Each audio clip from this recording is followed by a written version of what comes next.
On Mother's Day, I received a card and my daughter made me read it out loud. Roses are red, violets are blue. You're a heavy burden, no one wants you here. Everyone laughed at me.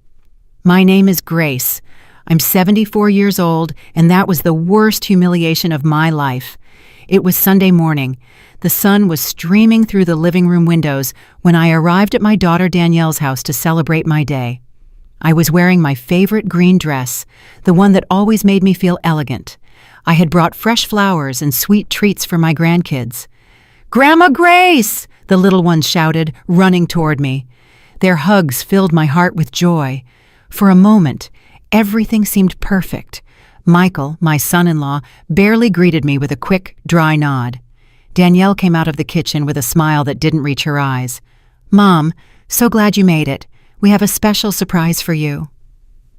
I sat on the sofa surrounded by my family. The grandkids settled at my feet, full of anticipation. Danielle pulled a pink card from her purse and handed it to me. "It's from all of us, Mom. Read it out loud so everyone can hear." My hands trembled slightly as I opened the envelope. The card had little flower drawings the kids had made. How sweet, I thought. I started to read in a clear, excited voice. "Roses are red, violets are—" My voice cracked. The next words hit me like punches. "You're a heavy burden. No one wants you here. Your time has passed. It's time for you to go. Signed, your family who can't stand you anymore." The silence was deafening for 3 eternal seconds. Then Michael started to laugh, a cruel, mocking laugh. Danielle covered her mouth, but I could see she was laughing too. Even the kids, not fully understanding, started to giggle because the adults were. "Did you see your face, Mom?" Danielle said between laughs. "You should have seen yourself, Michael. Did you get a picture?" My heart shattered. Tears began to roll down my wrinkled cheeks. The card fell from my trembling hands to the floor. "It's just a joke, Mom," Danielle continued, but there wasn't an ounce of remorse in her voice. "Don't take it so seriously. You've always been so dramatic." Michael walked over and picked up the card from the floor. "Yeah, Grace, we were just playing around. But you know," he paused uncomfortably, "lately you've been a bit too present. Maybe you should consider other options." "Other options?" I asked, my voice breaking. "Well, you know," Danielle said, sitting in front of me, "there are some really good senior living communities for people your age, places where you can be with people like you. You'd be more comfortable." The word senior living rang in my head like a death sentence. My own children wanted to get rid of me like I was old junk. But I thought, my voice was barely a whisper, I thought I was coming to celebrate Mother's Day with you. "And you are, Mom," Michael interjected in a condescending tone. "It's just time to be realistic. You're not young anymore. You need special care, and we have our own lives." The grandkids looked at me, confused. The oldest, barely 8 years old, came over and took my hand. "Grandma, why are you crying?" Before I could answer, Danielle pulled him away. "Come here, son. Grandma's fine. She's just being sentimental." I sat there, feeling more alone than I had ever felt in my life. On the day that was supposed to celebrate my motherhood, my own daughter had publicly humiliated me, turning me into the family's cruel joke. I slowly got up, my legs shaking. I should just go." "Okay, Mom." Danielle didn't even stand up to say goodbye. "We'll call you later." I walked to the door with what dignity I had left, but inside my world had completely fallen apart. That night, in my empty house, I cried until there were no more tears. But something had changed in me. The humiliation had woken up something that had been dormant for years. It was time for my family to learn the truth about who Grace really was. The next day, I blocked all of them. But first, I needed to remember how I had arrived at such a painful moment. I sat in my favorite armchair, the same one where I had nursed Danielle 45 years ago, and let the memories flow like a movie in my mind. It all started when I was 29 years old. Danielle's father abandoned us when she was only 3. One morning, he simply wasn't there. He left a note on the kitchen table. "I can't do this life. I'm sorry." He didn't even say goodbye to his daughter. I remember that night, holding Danielle as she cried, asking for her dad. "Daddy had to go far away, my love," I whispered, promising myself that she would never go without anything. And I kept that promise. I worked double shifts at the textile mill for 15 years. My hands were full of calluses from sewing uniforms late into the night. Every extra cent I saved for Danielle's education. When she was 17 and wanted to study nursing, I sold my mother's jewelry. It was the only valuable thing I owned. But I saw the bright eyes of my daughter talking about her dream, and I didn't hesitate for a second. "Mommy, are you sure?" she asked me that day. "Completely sure, my love. Your education is the most important thing." During her 5 years of university, I worked weekends cleaning offices. I would come home with a wrecked back. But when I saw Danielle studying at the dining room table, it was all worth it. The day of her graduation, I cried with pride. "We did it, Mommy," she said, hugging me tight. "This wouldn't have been possible without you." Later, she met Michael. At first, I liked him. He was polite, hardworking, and seemed to genuinely love her. When they got married, I paid half of the wedding. It was $12,000 that I had saved for years, but I wanted my daughter to have the wedding of her dreams. "Mom, this is too much," Danielle protested when I handed her the check. "Nonsense," I said, smiling. "It's the most important day of your life. You deserve it." When they bought their first home, I gave them the down payment, $25,000. It was all I had saved, but seeing them happy in their new home filled me with satisfaction. Then the grandkids arrived, 2 beautiful little ones who became the light of my life. When Danielle returned to work after her maternity leave, I became their free babysitter. Every day for 3 years, I walked 6 blocks to their house at 6 in the morning. I made the kids breakfast, dressed them, took them to the park, fed them, bathed them, and read them stories. When Danielle came home from work, the house was clean and the children were happy. "I don't know what we'd do without you, Mom," Danielle used to tell me in those days. "You're an angel." But gradually, something changed. The thank yous became less frequent. My opinions about the children started to be considered as interference.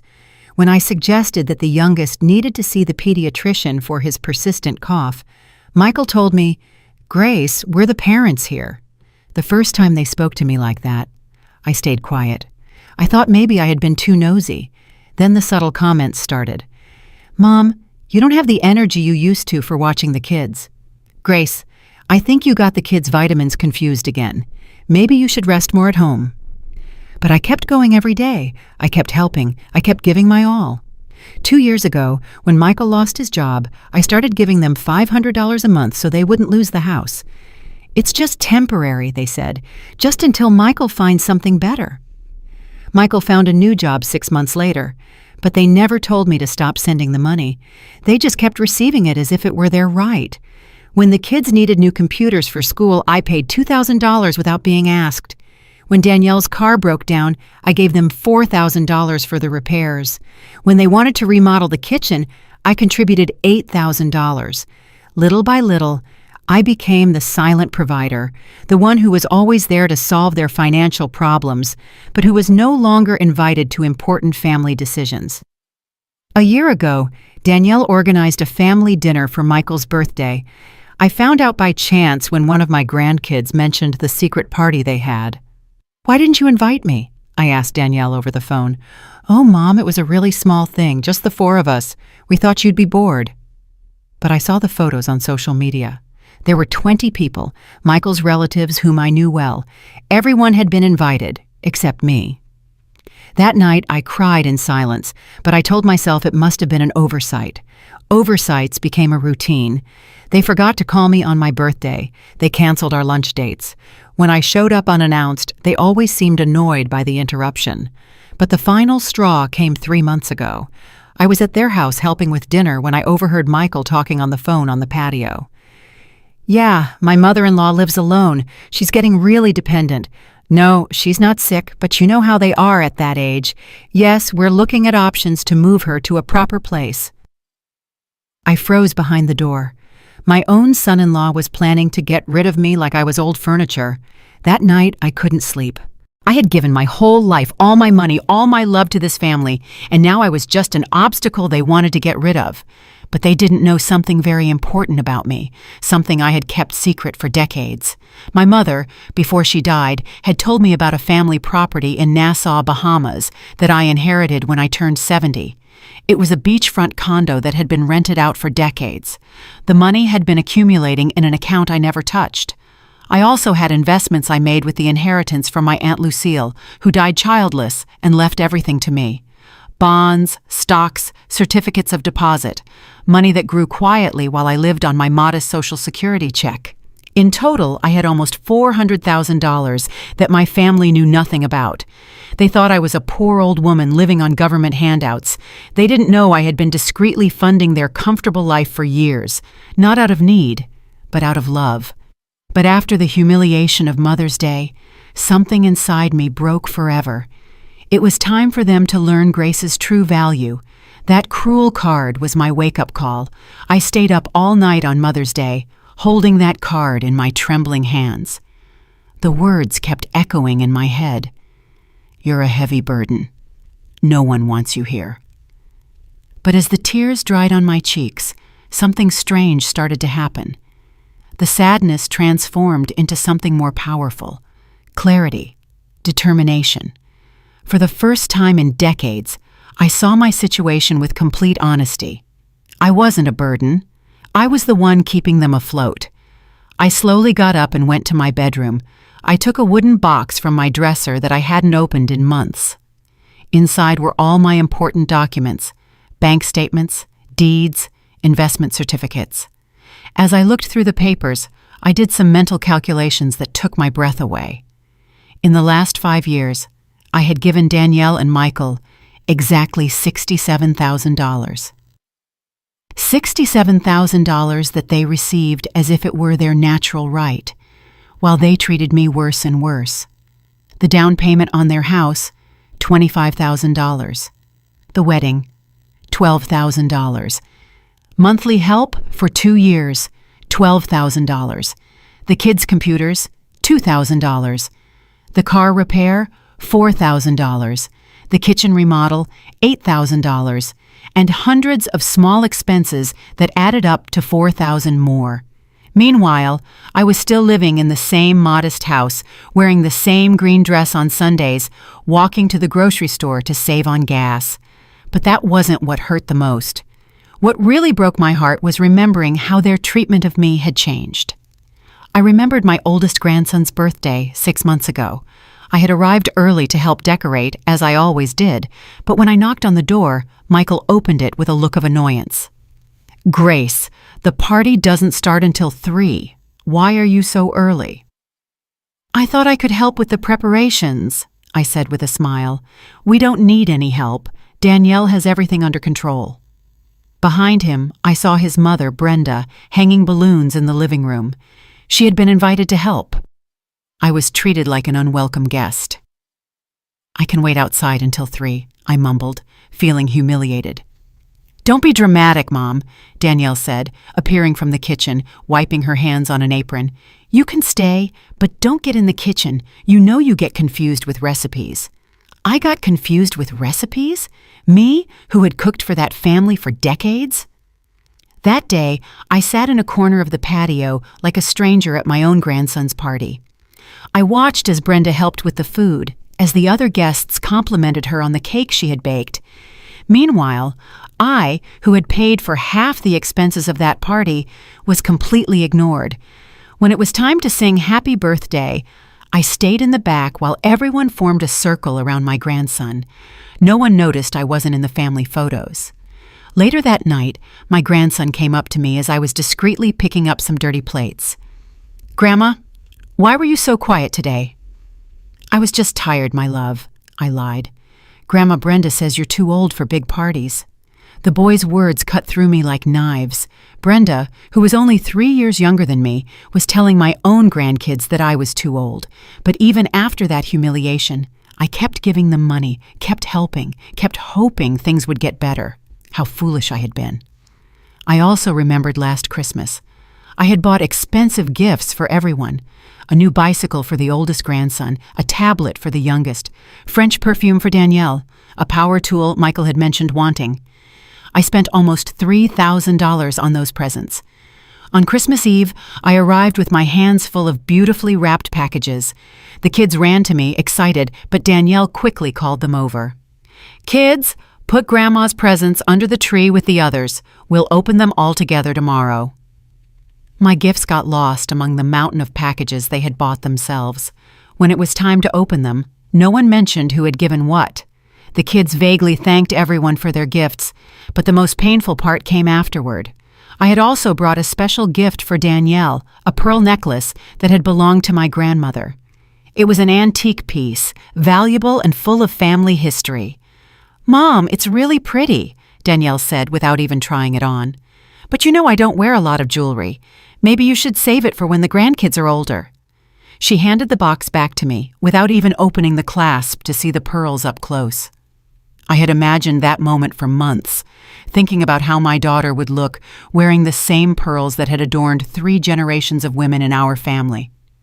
That night, in my empty house, I cried, hugging the little pearl box.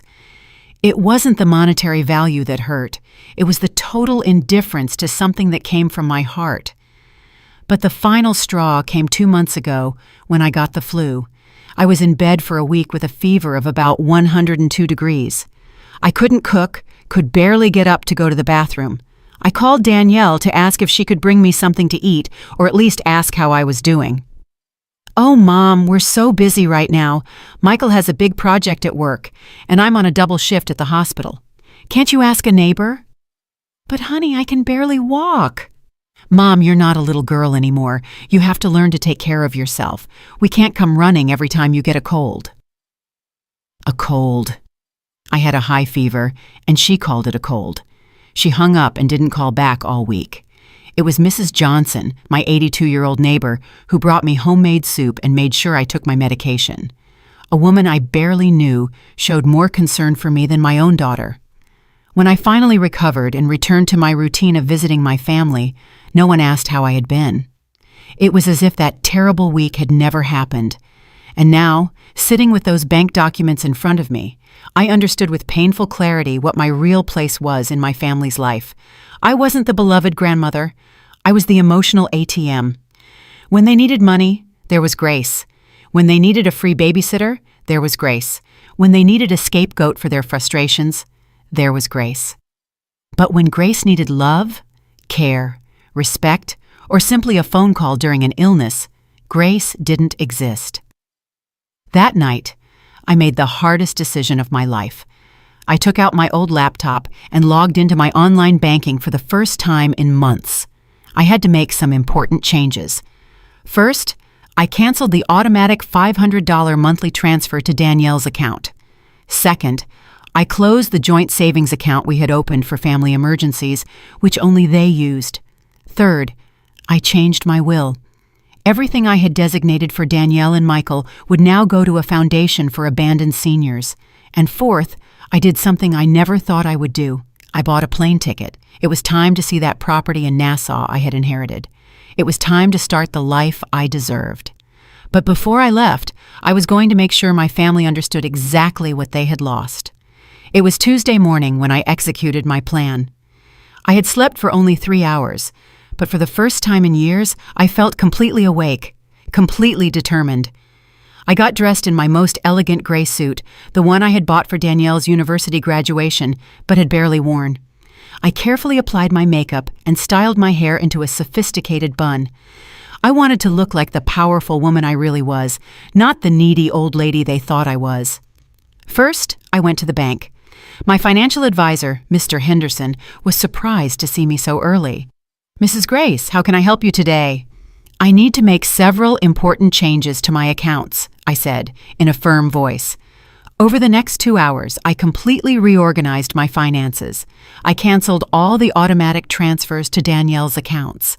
I closed the joint account we had opened 3 years ago. I transferred money from my investments to my main checking account. "Are you sure about these changes, ma'am?"